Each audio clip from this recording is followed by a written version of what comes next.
Brand new details on Daredevil Born Again Season 2 and 3 have been revealed by the people working on the show. Now, this could be seen as a pretty major spoiler for what's to come, so again, I would suggest you don't watch any further if you don't want things spoiled. So with that in mind, let's talk about how a brand new villain is going to be a major piece of the story going forward.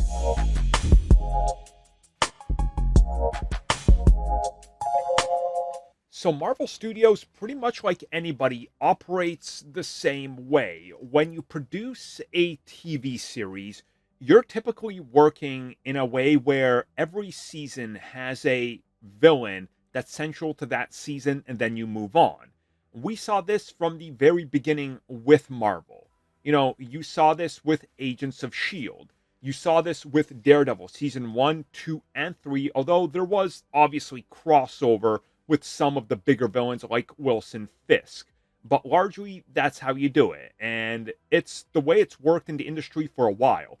Now, I think most of you know that Daredevil Born Again was supposed to be one season consistent of 18 episodes. And then it got split up. So, in regards to how this affects Season 2 and beyond, we obviously don't know. But new reports have shed a light on what we can expect. And that's that Season 2 will and has gone through a revamp to account for this whole change. When they shot Season 1, what they're taking back as feedback, working on Season 2, and all that. Now, whether or not any of this is true, it's hearsay. If I know something, I can't state it, so it is what it is. But I trust the process, as Daredevil Born Again has been proven, in my opinion, to be the best Marvel Studios television thing so far. Easily laps Loki, in my opinion, which, in my opinion, was the previous best. So I'm quite excited to see what they got coming up. Now, in regards to the use of the villain, obviously Wilson Fisk will continue to be a threat. We know this, but Muse is a big deal. Now, some people might not know this, but Muse is actually a Inhuman in the comics. He's currently a ghost. I'm not making this up. And he doesn't really look human, if you will, when he takes his mask off, as we saw that in the comics. Like, if you look at him, he's got these dark black eyes with just tiny little red pupils. He's got very sharp, almost vampire-like teeth, like his skin. And he wears that mask that's literally resembling his face. Like, he's a creepy character. Now, when it comes to the MCU, we know that, one, the Inhuman thing is more than likely not a factor at all. So, get rid of any belief that that's a thing. We can see that his eyes aren't exactly that. He's clearly just painting them. And we also know that he's still doing, like, the blood drawing and blood painting around town. And we even know that Hunter Doohan is playing the character. So we know and have a lot to go by. Now, this is where things get a little bit more interesting.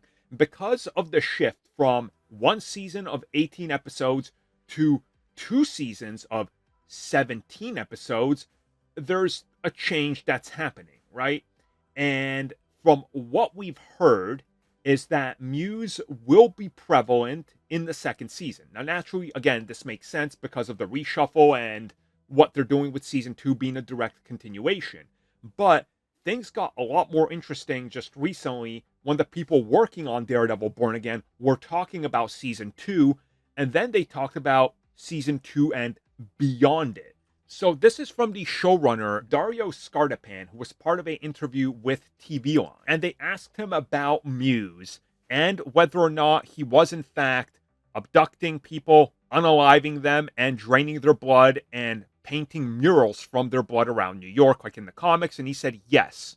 And then when asking him about his role in Season 1 and what can we expect, he said, beyond that, I call Muse a stressor in the story, in that in the battle between Fisk and Matt Murdock, Muse causes a ripple effect. He causes trouble for Fisk, he causes trouble for Matt Murdock.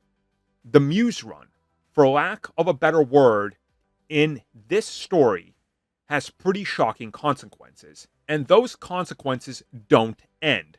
We're carrying them into Season 2 in the best way possible that we can put it, and beyond that. Okay, so once you unpack all this, I think you start to understand what's going on. Just like how in season 1 of Daredevil, specific things happen that we still feel the ramifications of in Daredevil Born Again, despite the fact that it's technically the 4th season, like BB, for example, and how she is related to, Ben Urich. And you got season 2 of Daredevil that set up a lot of stuff, including the hand, more of that, right? And you got season 3, and elements of that are back. Muse is painting the town red, and you can tell that the idea with him is clearly to impact both of their lives. Is he going to go after Matt's love interest? Is he going to go after Fisk's love interest and partners? Is he going to paint the town red with their blood?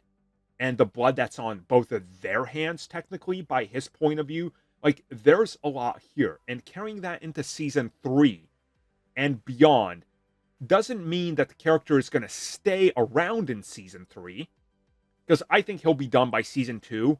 Unless they want to do something like, Bullseye and bring him back in an interesting way, or have him in a lockup, or, hey, maybe they'll make him an Inhuman or a mutant, right? Because that's what you do. You make characters mutants now if they're Inhuman.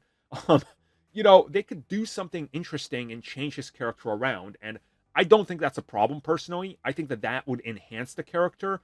And having him make a lasting impression the last seasons that redefines the characters in the series makes sense to me. Again, this is a continuation, but also it's kind of a reboot. It's a soft reboot of Daredevil. You don't have to have watched the old stuff, but they got to make sure, and you got to make sure that this is related to these characters in a specific way. So if Muse makes an impact this season and then next season and hurts people around both of them, that further has ramifications and payoff down the road.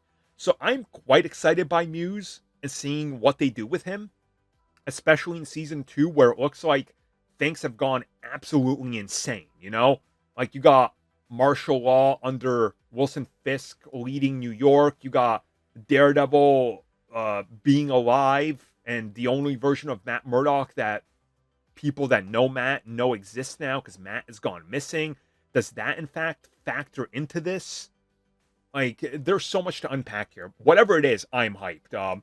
I like Muse in the comics. I've been saying that since the beginning, since we started to hear that he was going to be the villain. So the more that they can give us to expand the character in the world, and the more he can hurt the characters in this show, the better the show's going to get and be for it. Thank you for checking out that video, and thank you for your continued support. Feel free to like, share, subscribe, do whatever you will. And if you're so inclined and would like some additional content from us, which includes unfiltered content and bonus discussions, we do offer it exclusively in our member section. We hope to see you there. So thank you for watching, and have a good one.